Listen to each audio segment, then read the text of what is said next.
اتهاجمت كتير جدا جدا جدا ليه يا مروه مصممه ان الام لازم تقعد مع اولادها في البيت ما تشتغلش، مع ان انت بتشتغلي وكنتي بتشتغلي لما اولادك كانوا صغيرين.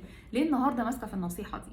خليني اشرح لكم القناعه الداخليه الاساسيه بتاعتي، يمكن ساعتها وجهه نظري ما تتفهمش غلط.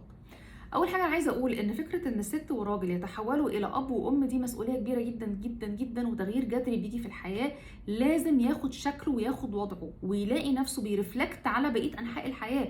فلازم كأب او ام ابقى متخيل او مدرك انه النفس اللي باخده بقى اهم بكتير جدا من النفس بتاع زمان، وليه قيمه اكبر.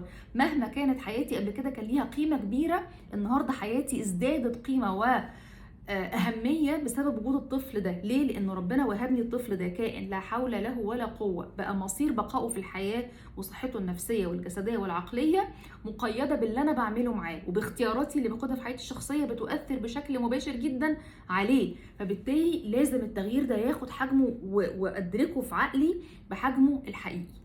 تعالوا نشوف العلماء قالوا ايه بيحصل في مخ الام بعد ما بتخلف، بعد الولاده على طول. لقوا انه في مكان في المخ اسمه الاميجدلا. الاميجدلا دي هي المسؤوله عن استقبال الخطر، فبالتالي بتؤهب باقي اجزاء المخ للتعامل مع الخطر ده. فلقوا ان المكان ده بيتضاعف حجمه في الامهات وبيخليها بالتالي اكثر قدره على التعامل مع الطفل الصغير ده بشكل فعال يضمن ان هو يفضل على قيد الحياه. فبالتالي اول ما بيزن زنه صغيره مهما كانت هي في سابع نومه، يكح كحه يعطس عطسه، تلاقيها اتنطرت من على السرير على طول وجوزها جنبها نايم ولا دريان بالدنيا، بس سبحان الله ربنا اهلها انها تقدر تعمل ده.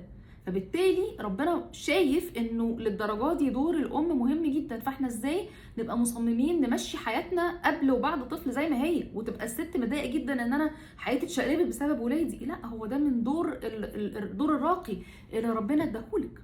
فبالتالي انا بقيت مؤمنه جدا جدا انه العلاقه، مش بس والله مؤمنه، ده كمان كلام العلماء، انه العلاقه، نوع العلاقه اللي ما بين الطفل وامه في السنين الاولى من حياته بتفرق جدا في صحته النفسيه والعقليه والجسديه زي ما قلنا في المستقبل. فبالتالي الست لما بتطلع تشتغل بره البيت بتتحول الى كائن تعبان. خلينا واقعيين، ما هو انا اشتغلت لما كانوا ولادي صغيرين وفاهمه يعني ايه ان الواحد يبقى مطبق اليوم بيومه ونايم 3 ساعات بس علشان اقوم اشوف اخد بالي من البيت والولاد والمذاكره والتوصيل والتمارين والكلام ده كله. فالموضوع مجهد جدا جدا على الست، وربنا برضو مش خالق الست انها تتحمل هذا الكم من التعب الجسدي والحرمان من النوم بالطريقه دي. فبالتالي بنتحول الى غصب عننا امهات عصبيه مضغوطه حزينه وحيده. ولكن انا لا اغفل ان احنا بنعيش ايام بشكل يعني مش بس في بلادنا، ده شكل يونيفرسال، ان مضطرين ننزل نشتغل. فنعمل ايه الحل؟ فانا عندي حل. الام اللي مضطره تنزل تشتغل لاحتياج نفسي او مادي، فخليكي عارفه انك محتاجه تاهلي جسمك لتحمل المجهود اللي هتعمليه.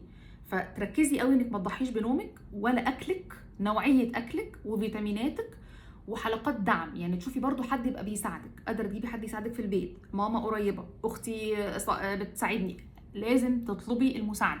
بتشتغلي يعني لازم هترجعي تعوضي غيابك مع ابنك بانك تقعدي مش اقل من 3-4 ساعات معاه بشكل متواصل، مفيش فيه تكنولوجي ولا موبايل ولا تلفزيون، احنا قاعدين مع بعض بنلعب بنذاكر بنضحك بنروق بنتكلم مع بعض مهما كان سنه ومهما كان عمره، بس احنا مقضيين وقت مع بعض.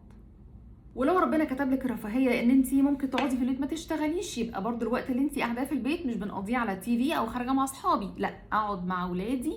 يعني بنقضي وقت فيه جوده عاليه جدا، علشان دور الامهات مش بسيط.